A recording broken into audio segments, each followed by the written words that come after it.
শুরু হলো বাঙালির বিজয়ের মাস। ৯ মাসে মুক্তিযুদ্ধে এক সাগর রক্তে লাল সবুজের বাংলাদেশ। অগ্নিসন্ত্রাসের পূর্ণ পথে বিএনপি, বিদেশ নির্ভরতা দলটিকে দুর্বল করছে বলছেন বিশ্লেষকরা। লক্ষ্মীপুরে 4টি আসনই ধরে রাখার লক্ষ্য আওয়ামী লীগের, ভোটাররা চান ধারাবাহিক উন্নয়ন।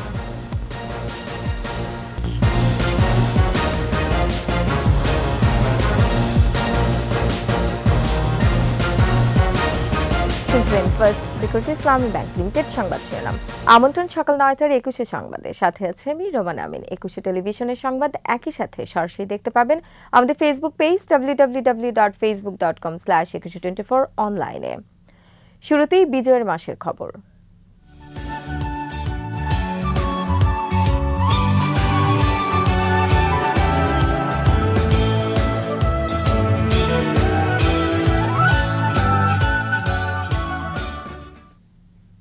বাঙালির মুক্তির মাস ডিসেম্বর।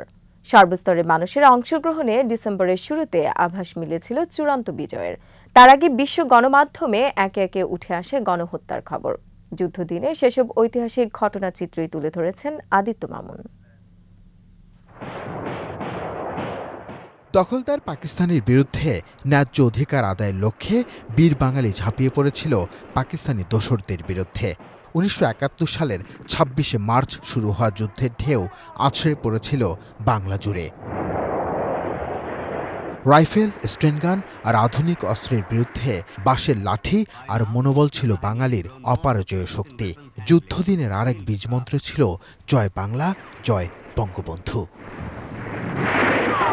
অন্যায়ের বিরুদ্ধে প্রতিবাদ করার অসীম সাহস দেখে ক্রমশ পিছু হটতে থাকে পাকিস্তানি বাহিনী।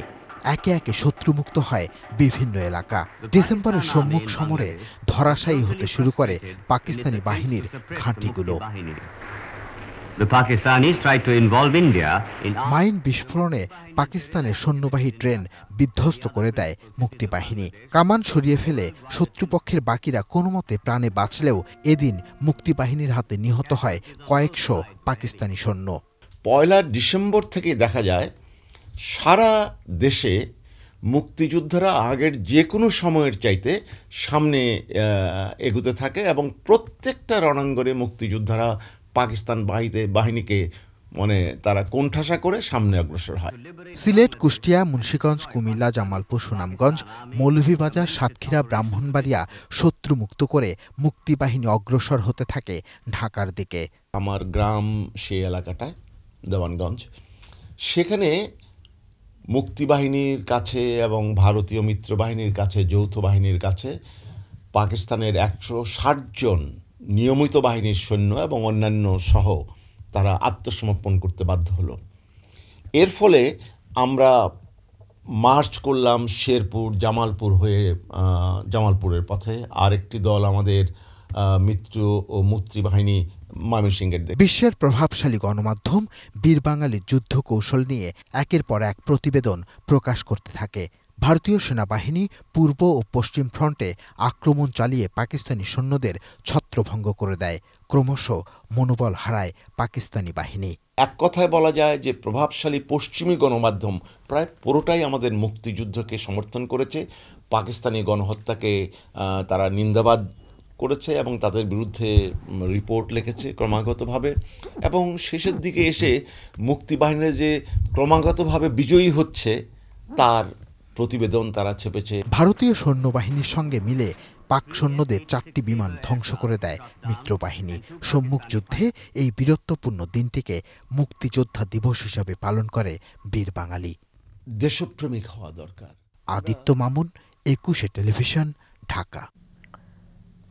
অন্য প্রসঙ্গ, নির্বাচনের পথ থেকে সরে আবারও অগ্নিসন্ত্রাসের পুরনো পথে বিএনপি, সেই সাথে অতিরিক্ত বিদেশ নির্ভরতা দলটিকে ক্রমশ দুর্বল করে ফেলছে, এমনটা মনে করছেন রাজনৈতিক বিশ্লেষকরা। মানিক শিকদারের বিশেষ রিপোর্ট। সৃষ্টির পর থেকে বিদেশি শক্তির উপর নির্ভরশীল একটি দল হিসেবে পরিচিত বিএনপি। নির্বাচনের আগে বিদেশি শক্তির তোষণ দলটির জন্য নতুন কিছু নয়। 2008-এর নির্বাচনে জনগণ বিএনপিকে প্রত্যাখ্যান করলে ক্ষমতার বাইরে চলে যায় দলটি। সংবিধান থেকে তত্ত্বাবধায়ক সরকার ব্যবস্থা বিলুপ্তির পরও 2014 সালে 10ম জাতীয় নির্বাচনের আগে বিএনপিকে আলোচনায় ডাকে আওয়ামী লীগ। সেই প্রস্তাব প্রত্যাখ্যান করে বিএনপি প্রায় 2 বছর অগ্নিসন্ত্রাস ও বিদেশ নির্ভরতার রাজনীতি বেছে নেয়। 10ম জাতীয় সংসদ নির্বাচন বানচালের জন্য বিদেশিদের কাছে দৌড়ঝাঁপ করে দলটি। এরপর পদ্মা সেতু নিয়ে ষড়যন্ত্র, জিএসপি সুবিধা প্রত্যাহারের জন্য বিদেশিদেরও চিঠি দেয় তারা। নানা নাটকীয়তার পর 2018 সালের নির্বাচনে বিএনপি অংশ নিয়ে মাত্র 7টি আসনে জয় পায়।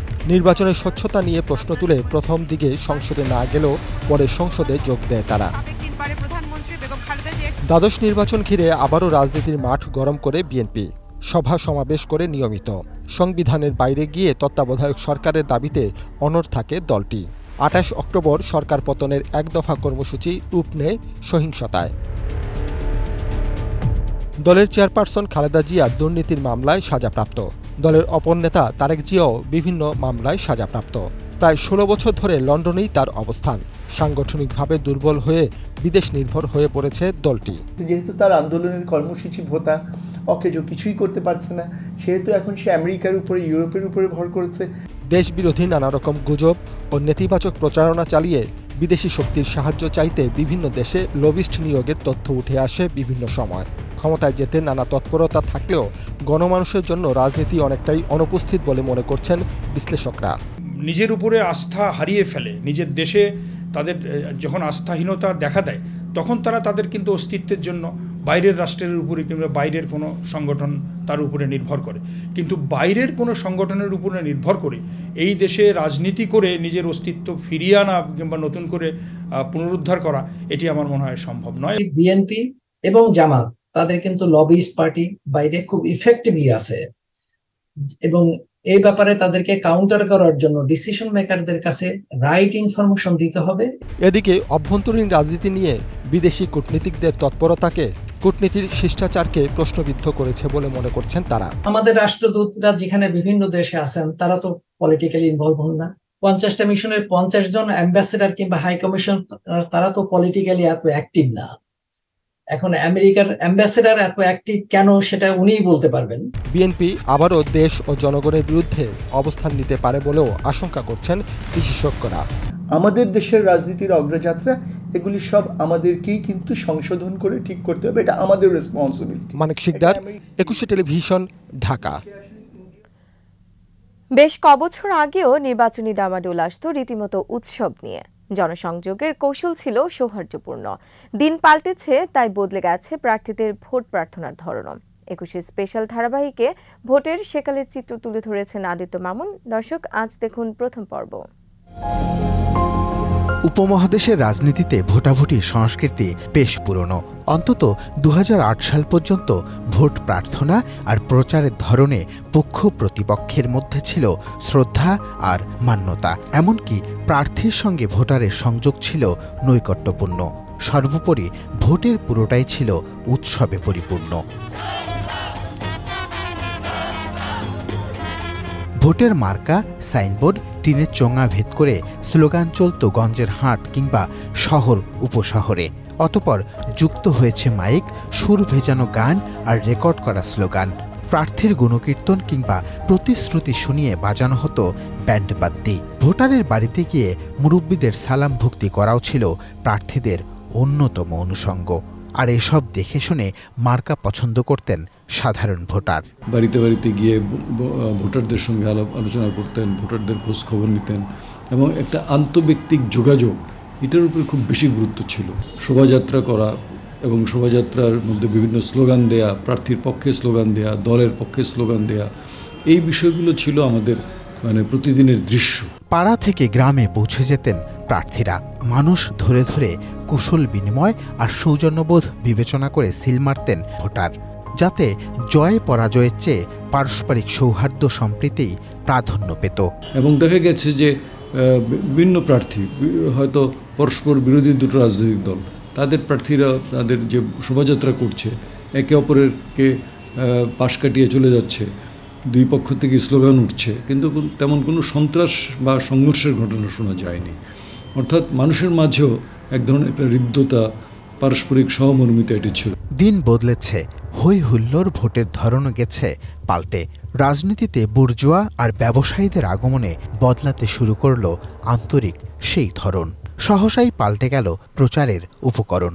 আস্তে আস্তে টাকাই হয়ে গেল ভোট উৎসবের অন্যতম মানদণ্ড। এখন যেটা হয়েছে রাজনীতির ক্ষেত্রে সাধারণভাবে বলা যায় এবং নির্বাচনের ক্ষেত্রে আরও বিশেষভাবে বলা যায় এটা একটা ব্যবসাতে পরিণত হয়েছে।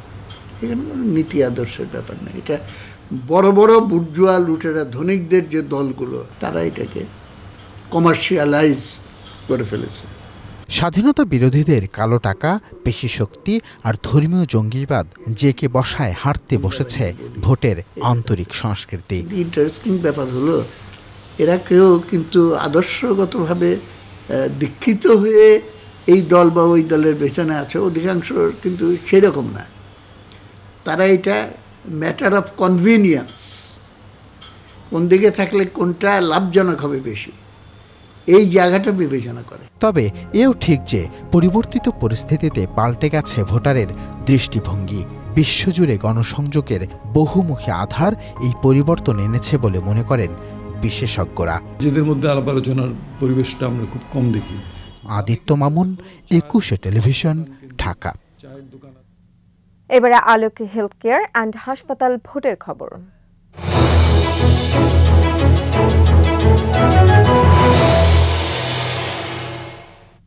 দ্বাদশ জাতীয় সংসদ নির্বাচনে লক্ষ্মীপুরের 4টি আসনই ধরে রাখতে চায় আওয়ামী লীগ। এজন্য আগেভাগে সব প্রস্তুতি সেরে ফেলেছে দলটি। নেতারা বলছেন উন্নয়নের কারণে নৌকার পালে হাওয়া লেগেছে। এই অবস্থায় গেল 1.5 দশকে বদলে যাওয়া লক্ষ্মীপুরের ভোটাররাও চান ধারাবাহিক উন্নয়ন। প্রতিনিধি জান্নাতুল ফিরদৌস নয়নের রিপোর্টে জানাচ্ছেন আকবর হোসেন সুমন।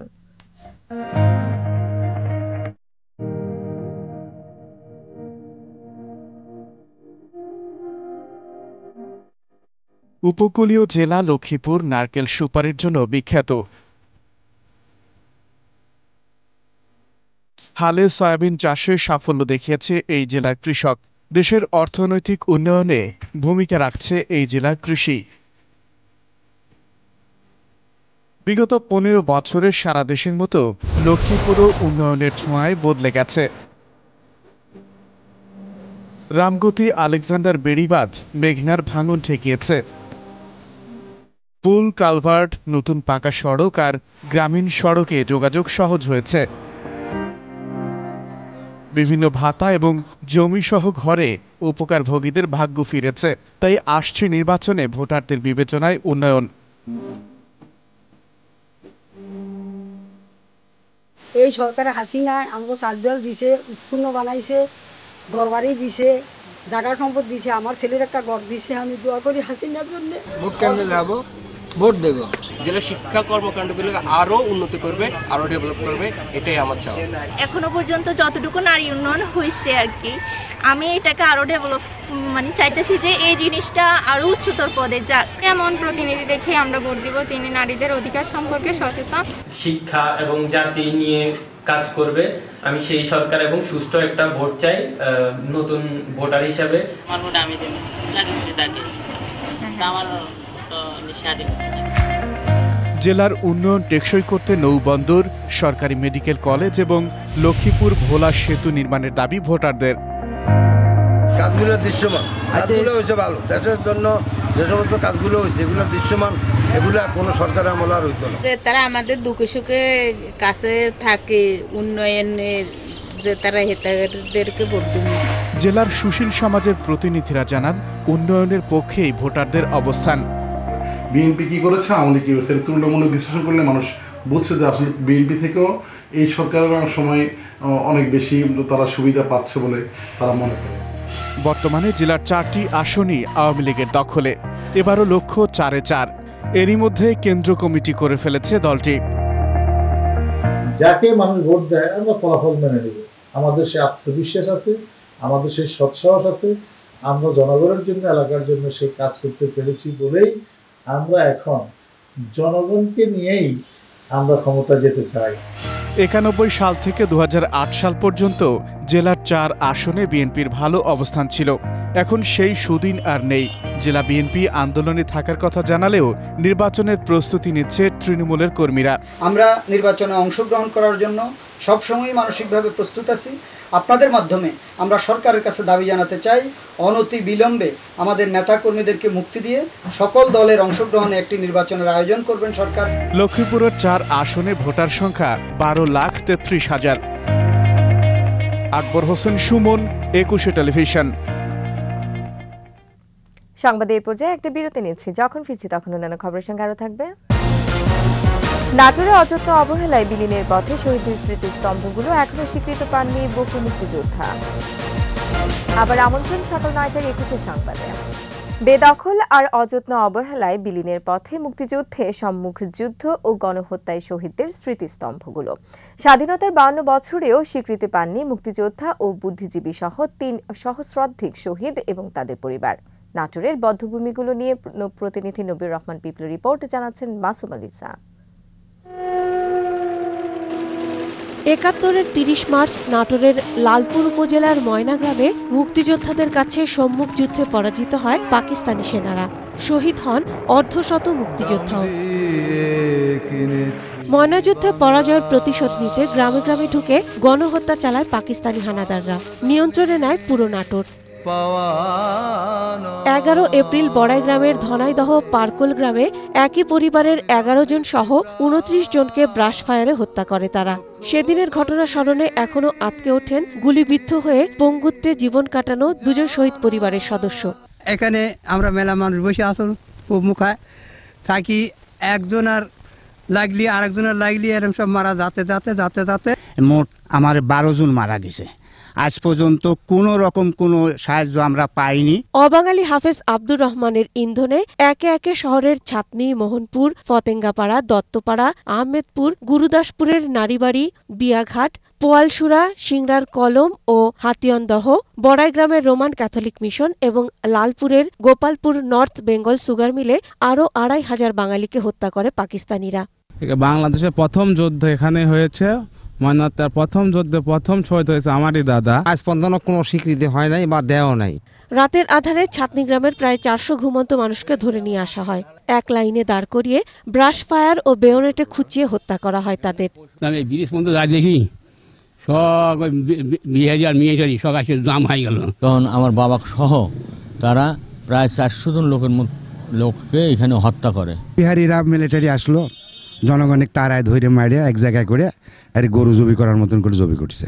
5 মে নর্থ বেঙ্গল সুগার মিলে ঢুকে তৎকালীন প্রশাসক আনোয়ারুল আজিম সহ 42 শ্রমিক কর্মচারীকে গোপালপুর পুকুর পাড়ে নিয়ে হত্যা করে পাকিস্তানি সেনারা।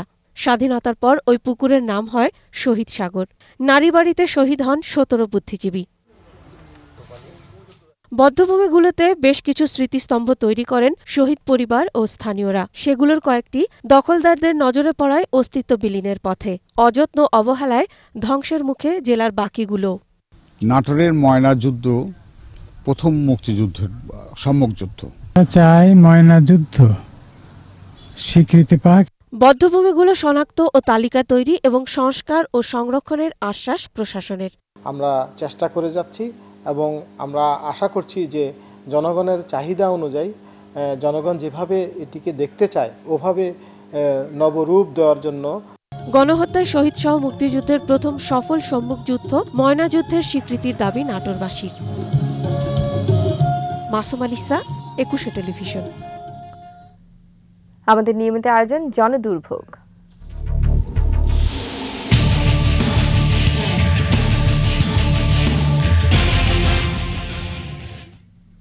সৌন্দর্য ফেরেনি রাজধানী গণপরিবহনে। বাসের গায়ে নেই রং, সামনে পেছনে না আছে সাইড ইন্ডিকেটর কিংবা ব্যাকলাইট, যে কারণে প্রতিদিনই ঘটছে দুর্ঘটনা। বদলে যাওয়া ঢাকা শহরের এমন যাচ্ছে তাই পরিবহন সেবায় ক্ষুব্ধ সাধারণ যাত্রীও। ইয়াকুব লিটুর ক্যামেরায় আরো জানাচ্ছেন অখিল পোদ্দার।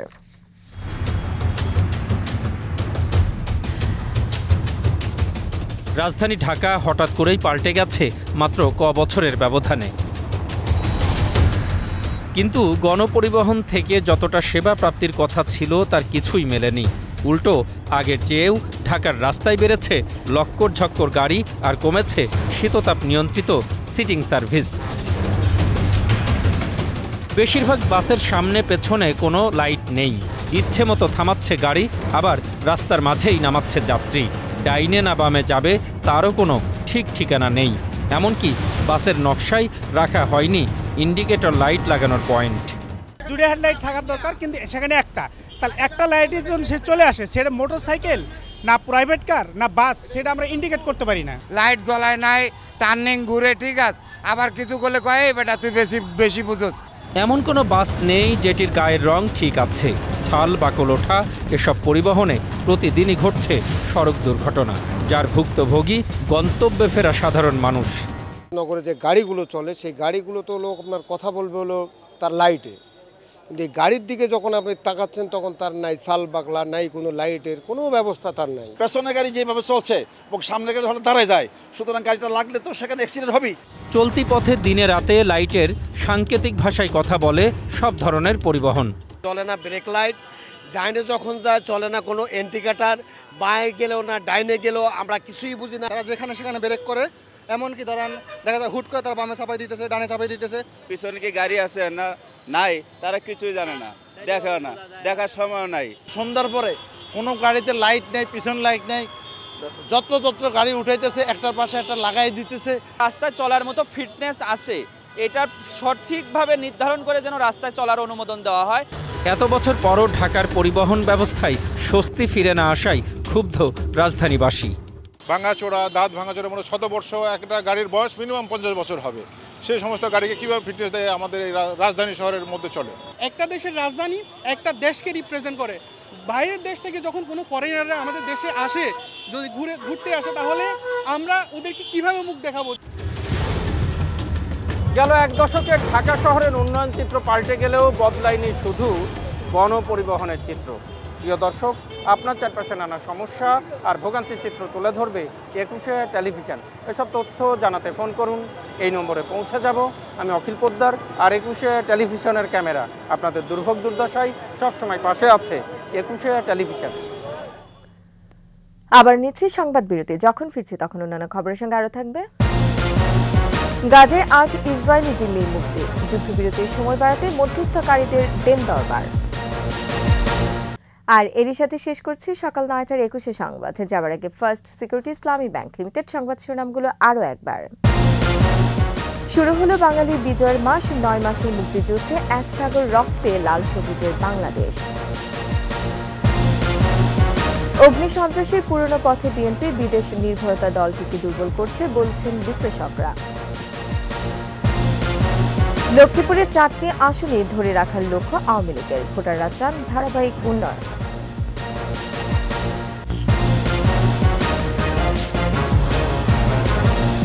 দর্শক, সর্বশেষ খবর জানতে ডায়াল করুন 2021 নম্বর আর ভিজিট করুন 21tv.com এই ওয়েবসাইটে। এছাড়া ফেসবুকে ভিজিট করতে পারেন facebook.com/2124 অনলাইনে। এতক্ষণ সাথে থাকার জন্য ধন্যবাদ। পরবর্তী সংবাদ বেলা 12টায় দেখার আমন্ত্রণ রইল। 21-এর সাথেই থাকুন।